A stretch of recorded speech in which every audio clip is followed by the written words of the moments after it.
Cabinet मंत्री संजय शिरसाटजी आता आपल्यासोबत आहे। संजयजी, तुमचं स्वागत न्यूज 18 लोकमतमध्ये। आज मुख्यमंत्र्यांनी सभागृहामध्ये त्यांचा रिप्लाय दिलेला, उत्तर दिलं। त्यामध्ये त्यांनी म्हटलंय की एक दिवस अजितदादा हे मुख्यमंत्री होतील। त्यावरती पडसाद उमटतो। काय पडसाद उमटतं?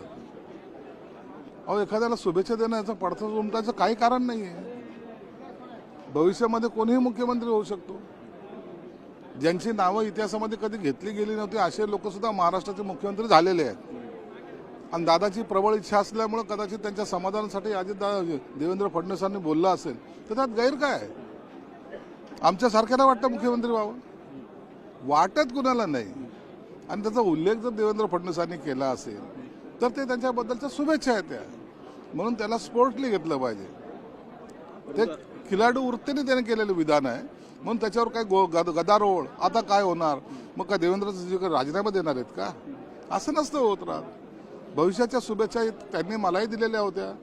मलाही अनेक लोक म्हणजे मंत्री बनणारे अनेक वर्ष लागली, तसं त्यांनाही सुद्धा त्यांनाही मुख्यमंत्री व्हावं असे आमच्याही तर ना शुभेच्छा आहेत। परंतु जेव्हा अशा काही जाहीरपणे शुभेच्छा दिल्या जातात तेव्हा त्यांचा काहीतरी करेक्ट कार्यक्रम असतो, त्यामागे असं काही बोललं जातं? करेक्ट कार्यक्रम असं काही नव्हतं। शुभेच्छा देऊन एखाद्याचा जर समाधान त्यांना जर वाटत असेल तर त्यांनी दिलेले आहेत आणि त्याला आम्ही काही चुकीचं समजत नाही आणि त्याच्यावर कोणतेही वादळ किंवा वावटळ काही होणार नाही। देवेंद्रजी आता मुख्यमंत्री आहेत, त्यांना सर्वांना बरोबर घ्यायचं आहे आणि सगळ्याला आपलंसं करून त्यांना पुढचा रेटा चालवायचा आहे, म्हणून त्यांनी केलेलं ते वक्तव्य। त्याचबरोबर आज सभागृहामध्ये कामकाजामध्ये आपण पाहिलं आहे की केंद्रीय गृहमंत्री अमित शहा यांनी जे वक्तव्य केलं त्याचे पडसाद जे आहेत ते आजच्या विधिमंडळ कामकाजावरती देखील उमटलेले पाहायला मिळतात। विरोधकांनी मोठ्या प्रमाणात आक्रमकपणे पायऱ्यांवरती आंदोलन केलं, निदर्शनं केलेली आहेत। त्यानंतर शिवसेनेचे तुम्ही आमदार देखील पायऱ्यांवरती आलेले आहेत। दोन्ही बाजूने निदर्शनं करण्यात आली, काय म्हणायचं? हे बघा, बाबासाहेबांच्या बद्दलचा कोणी अपशब्द कोणत्याही पार्टीचा जरी असला तर त्यांचा आम्ही निषेध करणार आहोत, ही आमची भूमिका आहे। परंतु काँग्रेसवाल्याला विरोध करण्याचं कारण एक आहे की काँग्रेसवाल्यांनी बाबासाहेबांसारख्यांना इतका त्रास दिलेला आहे। 2 वेळेला काँग्रेसवाल्यांनीच पाडलं। दरवेळेला ज्या ज्या घटना या महाराष्ट्रामध्ये घडलेल्या आहेत त्या काँग्रेसवाल्यांनी घडून आणलेल्या आहेत। पुतळ्याचं विटंबन जर तुम्ही पाहाल अनेक ठिकाणचं तर ते काँग्रेसवाल्यांनी केली होती आणि ते अनेक वेळा सिद्ध झालेलं आहे।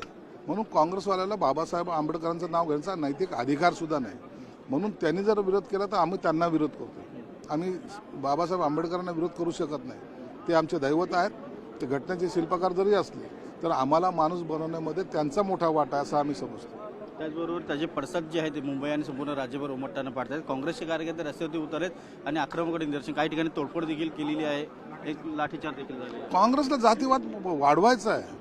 काँग्रेस हे ब्रिटिश आहेत, त्यांनी पहिले तसंच केलं होतं। आताही काँग्रेसला जातीवाद वाढवायचा आहे। मुसलमानाला तर भडकवायचं आहे, दलित समाजाला भडकवायचं आहे, ओबीसी समाजाला भडकवायचं आहे, मराठा समाजाला भडकवायचं आहे। हे भडकवण्याचं काम हे ब्रिटिश नीती जी आहे ना ती काँग्रेसवाल्याची, आणि लोक आता हे जाणून आहेत, म्हणून त्यांना विधानसभेमध्ये मिळाला तो फटका आहे। धन्यवाद तुम्ही न्यूज 18 लोकशी बोलल्याबद्दल। व्हिडिओ जर्नलिस्ट गणेश काळेसह उदय जाधव, न्यूज 18 लोकमत, नागपूर।